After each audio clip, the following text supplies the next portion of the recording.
ማርክ ኩኩሬላ ወደ ሪያል ማድሪድ ተዘዋውሯል። ወደ ቻናላችን ቤተሰቦች እንኳን ወደ ቻናላችን በደህና መጣችሁ። ትናንትና ምሽት ላይ እንደዚሁም ዛሬ ጠዋት ላይ በወጡት ዘገቦች መሰረት ማርክ ኩኩሬላ ወደ ሪያል ማድሪድ መዘዋወር ይችላል። ይህንን በቆይታችን የምንመለከት ይሆናል። እስከ መጨረሻው ደቂቃ ድረስም አብራችሁ ቆይታችሁ እንድትከታተሉት እናንተም በዚህ ዝውውር ዙሪያ ያላችሁን ሀሳብ አስተያየትም ኮሜንት ሴክሽን ላይ በመጻፍ እንድታሳውቁኝ፣ ሰብስክራይብ፣ ላይክ፣ ሼር እያደረጋችሁም የቻናሉ ቤተሰብ እንድትሆኑም በአክብሮት እጠይቃለሁ። አሁን በቀጥታ ወደ ፕሮግራሙ የምንገባ ይሆናል። አብራችሁን ቆዩ። ማርክ ኩኩሬላ ወደ ሪያል ማድሪድ ተዘዋውሯል። ምናልባትም የ2026 የክረምት የዝውውር መስኮት ትልቁ ሰርፕራይዝ ሊሆን ይችላል። ምክንያቱም ይሄ ዝውውር እስከሚፈጸምበት ሰዓት ድረስ የዚህ ተጫዋች ስም ከሪያል ማድሪድ ጋር አልተያያዘም ነበረ። ከዚህ ቀደም ይህ ተጫዋች እንግዲህ ከቼልሲ ሊለቅ እንደሚችል የተለያዩ ዘገቦችን ስንሰማ ነበር። በተለይ ደግሞ ወይ ወደ ባርሴሎና ወይም ደግሞ ወደ አትሌቲኮ ማድሪድ ሊያቀና ይችላል። እንደዚሁም ደግሞ ማንቸስተር ሲቲዎችም የዚህ ተጫዋች አድናቂ እንደሆኑ ሲዘገብ ነበር። በተለይ ደግሞ ማሪስካን አሰልጣኝ አድርጎ ከሾሙ በኋላ ይህንን ተጫዋች ወደ ማንቸስተር ሲቲ መውሰድ ይፈልጋል ሲባል ነበርና ከሶስቱ ወደ አንዱ ክለብ ሊያቀና ይችላል የሚሉ መላምቶችን ነበር ስንሰማ የነበረው። ትናንትና ምሽት ላይ ግን ፋብሪዞ ሮማኖ ይዞት በወጣው ዘገባ መሰረት ሪያል ማድሪዶች ይህንን ተጫዋች ማስፈረም ችሏል። ዘ አትሌቲክስ ላይም በመዘገብ የሚታወቀው ዴቪድ ኦሪስቴም ይህንን ዘገባ አረጋግጦታል። ሪያል ማድሪዶች ለዚህ ተጫዋች በአጠቃላይ 60 ሚሊዮን ዩሮ ያወጣሉ። 55 ሚሊዮን ዩሮ ነው በቀጥታ የሚከፈል ሲሆን 5 ሚሊዮን ዩሮ ደግሞ እየታየ የሚጨመር ይሆናል። ይህም የተዘዋወረበት ሂሳብ በክንፍ ተከላካይ መስመሮች ከወጣባቸው ሂሳብ አንጻር አራተኛው ውዱ ተጫዋች ያደርጓል። አንደኛ ደረጃ ላይ የተቀመጠው አሽራፍ ሀኪሚ ነው። ከኢንተር ሚላን ወደ ፒኤስጂ ሲያቀና 68 ሚሊዮን ዩሮ ነበር የተከፈለበት። ሁለተኛ ደረጃ ላይ የተቀመጠው ራሱ ማርክ ኩኩሬላ ነው። ከብራይተን ወደ ቼልሲ ሲያቀና 65 ሚሊዮን ዩሮ ተከፍሎበት ነበረ። በሶስተኛ ደረጃ ላይ የተቀመጠው ደግሞ ጆአዎ ካንሴሎ ነው። ከጁቬንቱስ ወደ ማንቸስተር ሲቲ በ65 ሚሊዮን ዩሮ ነበረ የተዘዋወረው። አሁን ደግሞ ከቼልሲ ወደ ሪያል ማድሪድ ማርክ ኩኩሬላ በ60 ሚሊዮን ዩሮ መዘዋወር ይችላልና ከብራይተን ወደ ቼልሲ ከቼልሲ ወደ ሪያል ማድሪድ እንግዲህ በውድ ዋጋ የተዘዋወረ ተጫዋች መሆን ችሏል። ይህ ዝውውር እንግዲህ በጣም ሰርፕራይዝ ነው ያደረገው። ቅድም እንዳልኳችሁ ማንም ያልጠበቀው ነው። ነገር ግን ደግሞ ዝውውሩ መፈጸሙ ግን ለሁሉም ወገኖች የሚስማማ ነው። ምክንያቱም ቼልሲዎችም ይጠቀማሉ በዚህ ዝውውር፣ ማርክ ኩኩሬላም ይጠቀማል፣ እንደዚሁም ደግሞ ሪያል ማድሪዶችም የሚጠቀሙ ይሆናል። በዚህ ዝውውር እንዴት ነው የሚጠቀሙት የሚለውን ስንመለከት በመጀመሪያ ቼልሲ ነው የምናገኘው። በእርግጥ ቼልሲዎች ይህንን ተጫዋች ቢያቆዩት ኖሮ ትልቅ ጥቅም ይሰጣቸዋል። ምክንያቱም ልምድ ያለው ተጫዋች ነው። እናም ከዚህ በኋላ በተለይ ዣቪ አሎንሶ ለመገንባት ላሰበው ቡድንም ወሳኝ ሚና ሊጫወት ይችላል። ነገር ግን ደግሞ በሌላ በኩል ያለውን ስንመለከት ይህ ተጫዋች 27 ዓመቱ ላይ ነው የሚገኘው። ከሁለት ወር በኋላ በጁላይ 28 ዓመቱ ላይ ነው የሚገባው። ስለዚህ ከዚህ በኋላ ምናልባትም አቋሙ እየወረደ ሊመጣ ይችላል። እንደዚሁም ደግሞ በፕሪሚየር ሊጉ በጣም ፈጣን ካልሆንክ ልትቸገር ትችላለና በዛ ምክንያት መሸጣቸው አንደኛ ጥቅም ይሰጣቸዋል። በሁለተኛ ደረጃ ደግሞ የዣቪ አሎንሶ ያጮት ስታይል ከማርክ ኩኩሬላ ጋር ይመቻል የሚለው ራሱ በጣም ትልቅ ጥያቄ ነው። ምክንያቱም በቼልሲ ቤት ምናልባትም ዣቪ አሎንሶ 3-4-3ን ሊጠቀም ይችላል። በተለይ በባየር ሊቨርኩሰን እያለ ይህ ያጮት ስታይል በጣም ተመችቶት ነበረ። ዋንጫም እንዲበላም አድርጎት ነበርና ምናልባትም ወደዛ ሲስተም ሊመለስ የሚችል ይሆናል። በ3-4-3 ፎርሜሽን ደግሞ ማርክ ኩኩሬላ ሊጫወት የሚችለው በዊንግ ባክነት ነውና በዛ ቦታ ላይ ደግሞ ምርጥ ብቃቱን በቼልሲ ሲያሳይ አልተመለከትነውም። በቼልሲ በጣም ጥሩ እንቅስቃሴ ሲያደርግ ምርጥ ብቃቱን ሲያሳይ ብዙ ጊዜ የተመለከት ነው በአራት ተከላካዮች በሚጫወቱበት ሰዓት፣ እሱም ደግሞ በተፈጥሯዊ የግራ ክንፍ ተከላካይ መስመር ቦታ ላይ ሲጫወት ነውና ምናልባትም የዣቪ አሎንሶ ያጮት ስታይል ላይመቸው ይችላል ብለው ሊሆን ይችላል ይህንን ተጫዋች እየሸጡት ያሉት። ሲቀጥልም ደግሞ ከገዙበት ከ65 ሚሊዮን ዩሮ ሂሳብ 5 ሚሊዮን ዩሮ ብቻ ቀንሰው ነው የሸጡት።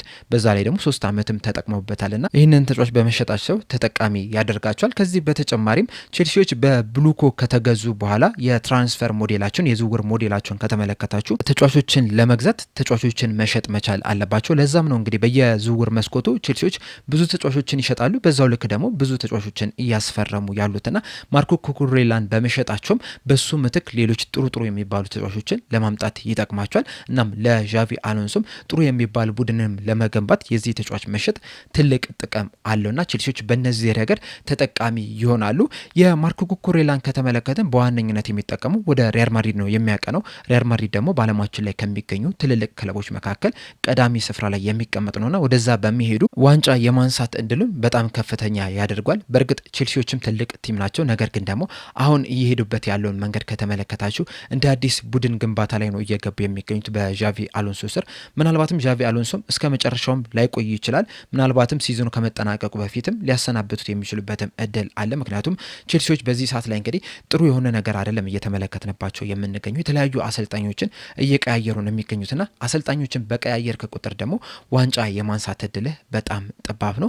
ማርኮ ኩኩሬላም እንግዲህ በተለይ ኤንዞ ማሬስካ ከቼልሲ አሰልጣኝነታቸው ከተሰናበቱ በኋላ ደስተኛ እንዳልሆነ ነው እየተነገረ የሚገኘውና ክለብ መቀየሩ ምናልባትም ደስተኝነቱን ሊመልሰው ይችላል። በተጨማሪም ደግሞ ወደ ሪያል ማድሪድ ማቅናቱም ዋንጫ የማንሳት እድሉንም በዛው ልክ የሚጨምርለት ይሆናል። ከዛ በተጨማሪም ከእንግሊዝ ፕሪሚየር ሊግ ወደ ስፔን ላሊጋ ነው እየሄደ የሚገኘው። የእንግሊዝ ፕሪሚየር ሊግ ደግሞ ሁላችንም እንደምናውቀው በጣም አግሬሲቭ ነው፣ በጣም ፈጣን፣ በጣም ጉልበት የሚጠይቅ ሊግ ነው። ላሊጋው ደግሞ ከዛ አንጻር ስንመለከተው ከፕሪሚየር ሊጉ በጣም ያነሰ ፊዚካል ነው የሚጠይቀው፣ ያነሰ አግሬሲቭነት ነው የሚጠይቀው እና በዛም በመሄዱም እንግዲህ ምቾት ሊሰማው ይችላል። በተለይ ደግሞ እድሜ እየገፋ በሄደ ቁጥር ወደ ስፔን ላሊጋ ማቅናቱ የተሻለ ውሳኔ ነው የሚሆነው። ምክንያቱም በስፔን ላሊጋ እነ ሌቫንዶስኪ እንኳን 38 ዓመታቸው ላይ ደርሶ በጣም በጥሩ ሁኔታ ሲጫወት መመልከት ችለናል። እንደዚሁም ደግሞ ሉካ ሞድሪችም በ39 ዓመቱ በ40 ዓመቱም በቡንደስሊጋ ሲጫወት መመልከት ችለናል እና ከዚህ በኋላ እንግዲህ ለረዥም ዓመታት ሪያል ማድሪድም ሲጫወት ልንመለከተው እንችላለንና ኩኩሬላም ከቼልሲ ወደ ሪያል ማድሪድ ማቅናቱ ለሱም ትልቅ ጥቅም ይሰጧል። ሪያል ማድሪዶችም በበኩላቸው በዚህ ዝውውር በጣም የሚጠቀማሉ። ምክንያቱም በዚህ ሰዓት ላይ እንግዲህ በተለይ የተከላካይ ስፍራው ላይ የተለያዩ ለውጦችን እያደረጉ ነው የሚገኙት። እንደሚታወቁ ጆዜ ሞሪኖን አሰልጣኝ አድርገው ሽሞታል። እንደዚሁም የዝውውር መስኮቱ ከመከፈቱ በፊትም ኢብራሂማ ኮናቴን እንደዚሁም ደግሞ ዴንዘል ደምፍሬንም ወደ ቡድናቸው መቀላቀል ይችላል። አሁን ደግሞ ማርኮ ኩኩሬላን ማስፈረማቸውን አረጋግጧል። ምናልባትም ከዚህ በኋላም አንድ የመሀል ተከላካይ ስፍራ ተጫዋችን ያስፈርማሉ ተብሎ ይጠበቃል። እያስፈርሟቸው ያሉትን ተጫዋቾች ስትመለከቱ ደግሞ ሁሉም ልምድ ያላቸው ተጫዋቾች ናቸው። በዚህ ረገድም ሪያል ማድሪድን በደንብ ይጠቀማል። ማርኮ ኩኩሬላ በብራይተን የሚሆን በቼልሲ የሚሆን በጣም ብዙ ልምዶችን ያገኘ ተጫዋች ነው። ባለፈው ሲዝን እንኳን ለቼልሲ 50 ጨዋታዎችን ማድረግ ይችላልና ብዙ ጨዋታዎችን ማድረግ የሚችል ተጫዋች ነው። ብዙ ልምድ ያለውም ተጫዋችም ጭምር ነው። በቼልሲ ቤትም ዋንጫም ሲያነሳም የተመለከትነው ተጫዋችም ጭምር ነውና ለሪያል ማድሪድም ይህንን ተጫዋች ማስፈረማቸው ልምድ ከመስጠትም አንጻር ቡድኑንም ከማጠናከርም አንጻር ትልቅ ጥቅም ይሰጣቸዋል። ሪያል ማድሪዶች ይህንን ዝውውር መፈጸማቸው በጣም ጥሩ ቢዝነስ ነው ብለን ልንወስደው እንችላለን። የማርኮ ኩኩሬላ ወደ ሪያል ማድሪድ መዘዋወር ግን ትንሽ ያስገርማል። ምክንያቱም ከዚህ ቀደም በባርሴሎና ቤት የተጫወተ ተጫዋች ነው የነበረውና ባርሴሎናዎችም ደግሞ ይህንን ተጫዋች ማስፈረም ይፈልጋሉ። በእርግጥ ባርሴሎናዎች ይህንን ተጫዋች ማስፈረም የሚፈልጉ ከሆነ የተለያዩ ተጫዋቾችን የመሸጥ ግዴታ ውስጥ እንዲገቡ ያደርጋቸዋል። እንደዛም ቢሆንም ግን እዚህ ተጫዋች ላይ ከፍተኛ ፍላጎት እንዳላቸው ከዚህ ቀደም በወጡ ዘገባዎች መመልከት ችለናል። የዚህ ተጫዋችን የእግር ኳስ ሕይወትን ከተመለከትን ደግሞ በኢስፓኞል ወጣት ቡድን ውስጥ ነበር ያደገው። ከዛ በኋላ ግን 2012 የክረምት የዝውውር መስኮት ላይ በነፃ ወደ ባርሴሎና አንደር 18 ወይም ደግሞ ከ18 ዓመት በታች ቡድኑ ሊቀላቀል ይችላል። ከዛ በኋላም እንግዲህ በተለያዩ የእድሜ እርከን ደረጃዎች ውስጥ ሲጫወት የተመለከትነው ተጫዋች ነው። ነገር ግን ለዋናው ቡድን ምንም አይነት ጨዋታ ማድረግ አልቻለም። በእርግጥ አንዳንድ ጨዋታዎች ላይ ተቀያሪ ወንበር ላይ ሲቀመጥ ተመልክተናል። ነገር ግን ምንም አይነት ጨዋታዎችን ማድረግ ሳይችል ቀርቷል። ከዛ 2018-19 የውድድር ዘመን ላይ ለኤባር በውሰቱል ሰጥቶት ነበረ። ከዛ በኋላ ግን 2019 ክረምት ላይ ለጌታፌ ሊሸጡት ይችላል። በጌታፌም ለ3 ዓመታትን መቆየት ይችላል። ከዛ በኋላ ወደ ብራይተን ተዘዋወረ።